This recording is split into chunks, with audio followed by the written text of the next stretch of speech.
आपका मेरे इस चैनल में वेलकम है।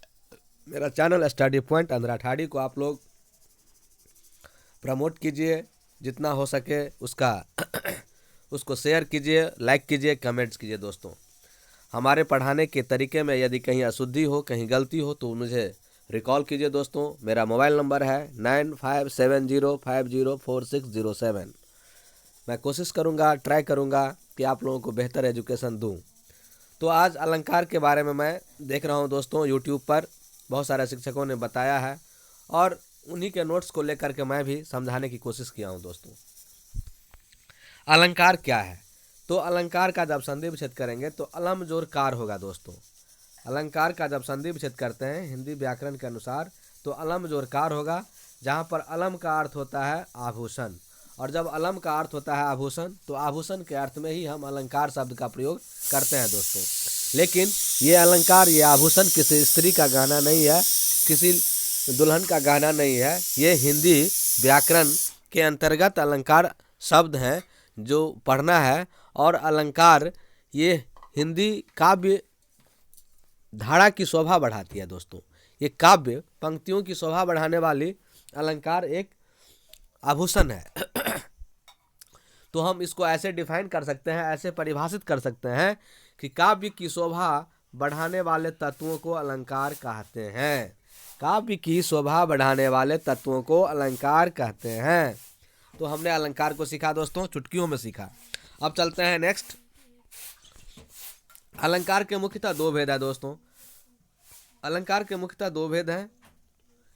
पहला भेद अर्थालंकार और दूसरा भेद शब्दालंकार। मैंने तीसरा भेद ही बताया है उभयालंकार इससे पहले वाले वीडियो में, लेकिन चलते हैं उसमें मैंने एक श्लेष अलंकार के उदाहरण में मैंने गलती बता दिया है, तो मैं फिर से रिपीट करके बता रहा हूँ दोस्तों। हाँ, वो इसलिए कि यमक अलंकार भी उसमें हो सकता है, क्योंकि यमक अलंकार के डेफिनेशन के अनुसार से वो उसमें हो सकता है। लेकिन चलिए चलते हैं। अलंकार के मुख्यतः दो भेद होते हैं, अर्थालंकार और शब्दालंकार। इस दोनों अलंकार के बारे में हम जानते हैं दोस्तों कि अर्थ अलंकार क्या है और शब्द अलंकार क्या है। तो अर्थालंकार के बारे में चलते हैं बड़ा ही सुंदर तरीके से। दोस्तों, अर्थालंकार क्या है? तो आप देख रहे हैं अर्थालंकार।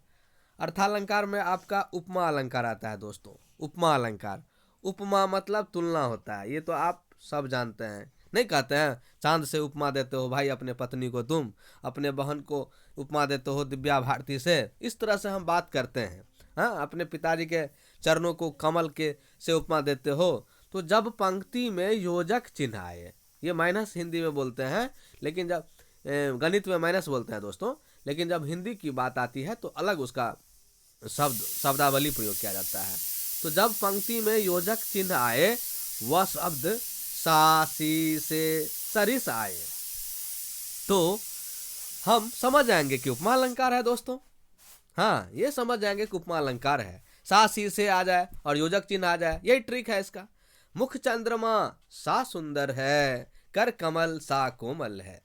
देखिए, इसमें योजक चिन्ह है दोस्तों, आप देख रहे हैं बहुत ही खूबसूरती से। देखिए, कोई इसमें टेंशनबाजी नहीं है दोस्तों, खूबसूरती से देखिए।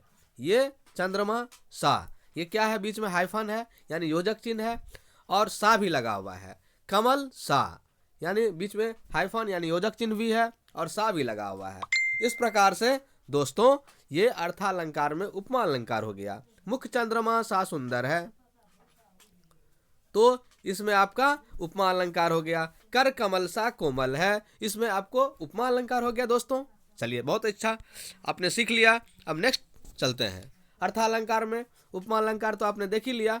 अब नेक्स्ट रूपक अलंकार के बारे में देखते हैं दोस्तों।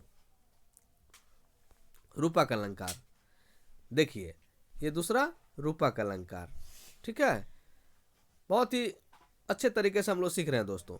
रूपक अलंकार, रूपक रूपक रूपक, जब पंक्ति में केवल योजक चिन्ह आए, क्या है ट्रिक है इसका दोस्तों। जब पंक्ति में केवल योजक चिन्ह आए काव्य पंक्ति में, और सा सी से न आए, सा सी से न आए माने उसका उल्टा, यानी कि जो अभी अभी हमने उपमा अलंकार पढ़ा दोस्तों, उसका जस्ट रिवर्स, उल्टा। उसमें सा सी से न आए नहीं रहेगा, तो हम समझ जाएंगे कि हमारा दिए गए काव्य पंक्ति में रूपक अलंकार है। जैसे मैया मैं तो चंद्र खिलौना ले हो, मैया मैं तो चंद्र खिलौना ले हो। देखिए दोस्तों, चंद्र और खिलौना के बीच में योजक चिन्ह तो है, लेकिन साथ ही से नहीं आया हुआ है। इसका मतलब है कि इस सेंटेंस में मैया मैं तो चंद्र खिलौना ली हूं, इस सेंटेंस में आपका रूपक अलंकार है दोस्तों। ठीक है, अब देखिए दूसरे सेंटेंस में, चरण कमल बदौ हरि राय। चरण कमल के बीच में योजक चिन्ह का तो प्रयोग हुआ है दोस्तों, लेकिन साथ ही से नहीं आया हुआ है, इसलिए यह सेंटेंस में आपका रूपक अलंकार है। तो समझ गए दोस्तों। चलिए, यह अर्थालंकार का दूसरा भेद रूपक अलंकार। अब उत्प्रेक्षा अलंकार देखिए, नाम से ही पता है उत्प्रेक्षा। अब देखिए इसकी ट्रिक क्या है। यदि पंक्ति में, इसकी ट्रिक है दोस्तों, यदि पंक्ति में मनु, जनु, मनहु, मानो, जानो आदि आता है, वहां लिख दिया है, वहां उत्प्रेक्षा अलंकार होता है दोस्तों। ठीक है, यदि पंक्ति में मनु, जनु, मनहु, मानो, जानो आदि आता है, वहां उत्प्रेक्षा अलंकार होता है दोस्तों। जैसे ले चला साथ में तुझे कनक, जो भिक्षुक लेकर स्वर्ण। अब देखिए, ले चला साथ में तुझे कनक, जो भिक्षुक लेकर स्वर्ण, और नेत्र मानो कमल है, नेत्र मानो कमल है। तो यहां पर देखिए दोस्तों, मानो एक लगा हुआ है, इस वाक्य में मानो लगा हुआ है, और यहां पर मानो शब्द ट्रिक में बताया गया है कि यदि पंक्ति में मनु, जनु, मनहु, मानो, जानो लगा हुआ हो, तो वहां पर कौन सा अलंकार होगा? उत्प्रेक्षा अलंकार होगा दोस्तों, उत्प्रेक्षा अलंकार होगा। तो क्लियर हो गया। ज्यों, देखिए यहां पर ज्यों लगा हुआ है, ज्यों भी लगा रहेगा दोस्तों तो आप समझ जाइए उत्प्रेक्षा अलंकार है दोस्तों। ज्यों भी लगा रहेगा तो इसमें एक ज्यों भी शब्द को ऐड कर लीजिए ट्रिक में, ज्यों, ज्यों भी लगा रहेगा तो उत्प्रेक्षा अलंकार हो जाएगा दोस्तों। तो अब नेक्स्ट अतिशयोक्ति अलंकार की ओर चलते हैं दोस्तों। अतिशयोक्ति का हिंदी का शाब्दिक अर्थ होता है बढ़ा चढ़ा कर कहना। जब कभी केकई को, रामायण में केकई जो है अतिशयोक्ति, केकई को सुमंत्रा जो है, सुमंत्रा अतिशयोक्ति शब्दों से उनको भड़काई थी।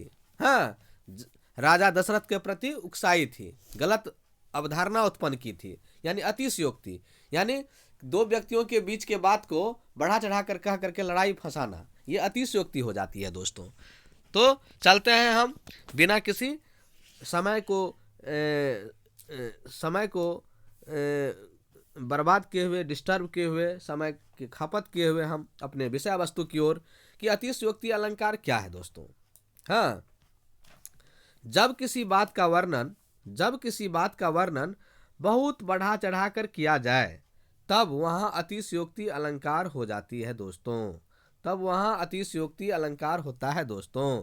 जब किसी बात का वर्णन बहुत बढ़ा चढ़ा कर किया जाए, तब वहाँ अतिशयोक्ति अलंकार होता है दोस्तों। जैसे आगे नदियां परी अपार, घोड़ा कैसे उतरे पार। बड़ा अच्छा सेंटेंस है। आगे नदियां परी अपार, आगे नदियां परी अपार, हाँ, आगे नदियां परी अपार, घोड़ा कैसे उतरे पार, आगे नदियां परी अपार, घोड़ा कैसे उतरे पार। हाँ, देखिए कितना बढ़ा चढ़ा कर कहा गया है, आगे नदियां परी अपार, मतलब नदियां इतनी दूर है उस पार ही नहीं पा रही है, घोड़ा कैसे उतरे पार, घोड़ा कैसे उतरेगा पार, यानी बढ़ा चढ़ा कर बात कही गई है। नदियां ऐसी थोड़ी होती है कि अपार हो जाएगी दोस्तों और घोड़ा पार नहीं उतरेगा। राणा ने सोचा इस पार, तब तक चेतक था उस पार, राणा ने सोचा इस पार, तब तक था चेतक उस पार। सोचिए दोस्तों कितनी बढ़ा चढ़ा कर बात कही गई है। नदियों को पार करने में राणा साहब एक नदी के पहले किनारे की तरफ सोच ही रहे हैं कि तब तक में चेतक, उसका जो घोड़ा होता है, दूसरी पार चला जाता है। यानी कि मन के गति से तेज चलने वाला ये चेतक घोड़ा है उनका। तो यह यहाँ पर चेतक की जो विशेषता बताई गई है, बहुत बढ़ा चढ़ा करके बताई गई है दोस्तों, इसलिए यहाँ पर अतिशयोक्ति अलंकार होता है। स्वाभाविक है कि यहाँ पर जो अलंकार होगा दोस्तों ये अतिशयोक्ति अलंकार ही होगा। क्लियर हो गया दोस्तों? चलिए नेक्स्ट। लेकिन लाइन बहुत अच्छा है दोस्तों, इस लाइन को आप याद कीजिए, बहुत ही अच्छा लाइन है। आगे नदियां परी अपार, घोड़ा कैसे उतरे पार, राणा ने सोचा इस पार, तब तक चेतक था उस पार। बहुत ही सुंदर लाइन, सुंदर पंक्तियां, पंक्तियों के साथ अतिशयोक्ति अलंकार को हमने सीखा। अब नेक्स्ट मानवीकरण अलंकार। नाम से ही स्पष्ट है दोस्तों, मानवीकरण, मानव के गुणों को उसमें चर्चा किया गया है। जैसे जब प्राकृतिक चीजों में मानवीय भावनाओं के होने का वर्णन हो, मानवीय भावनाओं के होने का वर्णन हो, तब वहां मानवीकरण अलंकार होता है दोस्तों। जब प्राकृतिक चीजों में मानवीय भावनाओं के होने का वर्णन हो, जब प्राकृतिक चीजों में मानवीय भावनाओं के होने का वर्णन हो, तब वहां मानवीकरण अलंकार होता है दोस्तों। जब प्राकृतिक चीजों में मानवीय भावनाओं के होने का वर्णन हो, तब वहां मानवीकरण अलंकार होता है दोस्तों। जब आप 2-3 बार डेफिनेशन को पढ़ेंगे तो आपका ब्रेन ऑटोमेटिकली आपकी इस बात को ले लेगा। जैसे फूल हंसे कलियां मुस्कुराई, फूल हंसे कलियां मुस्कुराई। दोस्तों ऐसा होता है क्या?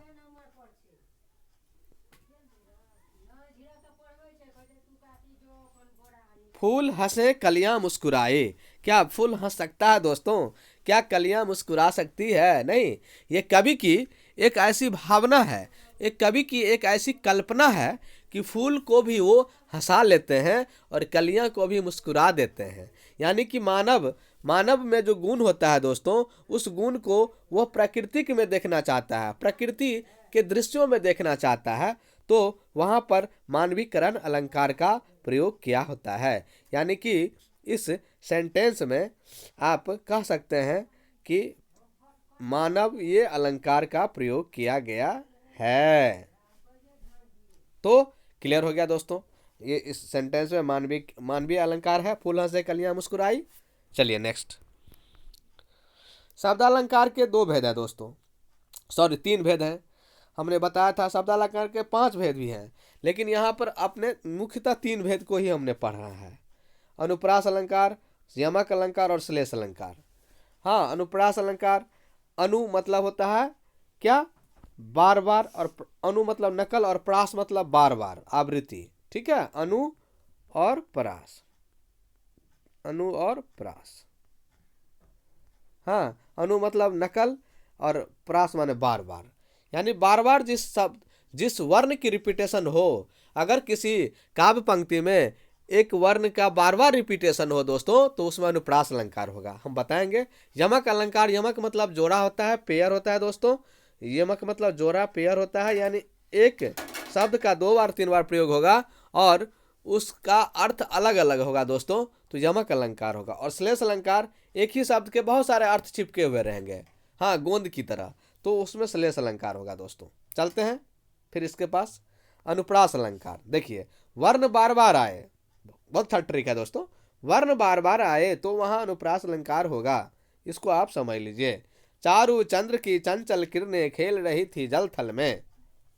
चारु में चौ है, चंद्र में चौ है, चंचल में चौ है। देखिए 3 बार चौ का प्रयोग हो गया दोस्तों, इसलिए इस सेंटेंस में, इस वाक्य में, इस काव्य पंक्ति में आपका अनुप्रास अलंकार है दोस्तों। क्लियर हो गया? मधुर मधुर मुस्कान मनोहर मनुज बेश का डैश डैश, इसमें है उजियाला। हाँ, मधुर मधुर मुस्कान मनोहर मनुज बेश का उजियाला, मतलब आप क्लियर हो गया कि मौ इसमें है, यहाँ भी मौ है दोस्तों, यहाँ भी मौ है, हाँ, यहाँ भी मौ है, और देखिए दोस्तों यहाँ भी मौ है, यहाँ भी मौ है। यानी कि 1 2 3 4 5 मौ वर्ण की 5 बार पुनरावृत्ति हुई है, यानी वर्ण बार बार आता हो। तो इसमें अलंकार कौन सा है दोस्तों?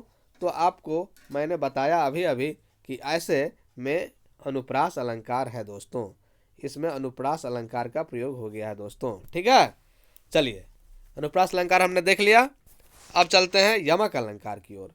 तो यमक अलंकार का मैंने बताया था दोस्तों, यमक का मतलब जोड़ा होता है, पेयर होता है। यमक का मतलब पेयर होता है दोस्तों। एक ही शब्द एक से अधिक बार आए और अर्थ अनेक हो, एक ही शब्द एक से अधिक बार आए और अर्थ अनेक हो तो यमक अलंकार होगा। काली घटा का घमंड घटा, ये घटा मतलब बादल है दोस्तों, यहाँ बादल है। काली घटा माने काला बादल, और घमंड घटा यानी घटा मतलब माइनस, यानी घट गया, कम हो गया। यानी घटा घटा दो बार प्रयोग हुआ है और इसके दो अर्थ हो गए। इसलिए यमक अलंकार है दोस्तों। अब अगले उदाहरण में देखिए, कनक कनक ते सौ गुनी, कनक कनक ते सौ गुनी मादकता अधिकाय, या खाए बौरात नर या खाए या पाए बौरात। ठीक है दोस्तों, तो देखिए बहुत ही अच्छा ये दोहा है, और इस दोहे में ये काव्य पंक्ति है, और इस काव्य पंक्ति में यमक अलंकार है। कनक कनक, एक कनक का मतलब तो आपका खाने से बढ़ा जाता है यानी धतुरा है, और एक कनक मतलब सोना यानी पाने से 100 गुना मादकता बढ़ जाती है दोस्तों। तो कहने का मतलब दो शब्द एक ही शब्द है कनक और कनक, लेकिन दोनों शब्दों के अलग अलग अर्थ हैं, इसलिए यहाँ पर यमक अलंकार है दोस्तों। चलिए नेक्स्ट, श्लेष अलंकार। दोस्तों यही जो है आप बढ़िया से देखिए, श्लेष अलंकार का मतलब ही होता है चिपका हुआ। ठीक है, चिपका हुआ होता है दोस्तों। श्लेष अलंकार का मतलब चिपका हुआ। एक शब्द के अनेक अर्थ होते हैं, वहां दो अर्थ था, यहाँ अनेक अर्थ है। रहीमन पानी राखिए, बिन पानी सब सून, पानी गए न उबरे, मोती मानुष चुन, मोती मानुष चुन, मानुष चुन, ऐसे होगा, मानुष चुन। देखिए दोस्तों, तो यहाँ पर रहीमन पानी राखिए, एक पानी है, दूसरा पानी है और तीसरा पानी है, 3 बार पानी का प्रयोग हो गया है। तो एक बार मोती के लिए, एक बार मानुष के लिए, एक बार चूनक के लिए। कैसे? तो देखिए, जब एक शब्द के 3 बार अनेक अनेक अर्थ हो गए, 3 अर्थ हो गए, तो श्लेष अलंकार यहाँ पर हो गया पानी में, इस वाक्य में, इस काव्य पंक्ति में दोस्तों। कैसे? तो इसका अर्थ देखिए, पानी का पहला अर्थ मनुष्य, पानी का पहला अर्थ मनुष्य के संदर्भ में है, जब इसका मतलब विनम्रता से है दोस्तों। रहीम कवि कह रहे हैं कि मनुष्य में हमेशा विनम्रता यानी पानी होना चाहिए। फिर कहते हैं पानी का दूसरा अर्थ आभा है, तेज है, चमक है, जिसके बिना मोती का कोई मूल्य नहीं होता है दोस्तों। ठीक है, और तीसरे पानी का प्रयोग चूना में प्रयोग किया जाता है दोस्तों। यदि चून में पानी नहीं देंगे तो कोई चून का यूज नहीं होगा, कोई प्रयोग नहीं होगा। जब भी चून में पानी देंगे तभी चून का हम यूज ले पाएंगे, प्रयोग कर पाएंगे दोस्तों घरेलू जीवन में। तो इस प्रकार से हमने श्लेष अलंकार को देखा दोस्तों। इस प्रकार से दोस्तों आपको आपके फ्यूचर के लिए बेस्ट ऑफ लक। हम लोगों का फ्यूचर तो बहुत ब्राइट नहीं हो पाया दोस्तों, लेकिन आप जो दोस्त हैं उनसे मैं इतनी ही गुजारिश करूंगा कि आप मन से पढ़िए और अपने जीवन को भी अलंकृत कीजिए विभिन्न विभिन्न पदों से, विभिन्न विभिन्न प्रतिष्ठाओं से, विभिन्न विभिन्न कलाओं से दोस्तों, और आप विद्वान जनों के बीच में पूजित हों। भले ही मुझ में कुछ अशुद्धि रह गई हो, इस अशुद्धि को भी आप बड़े होने पर दूर कीजिए और स्टडी कीजिए दोस्तों। Thank you for watching my video. धन्यवाद दोस्तों।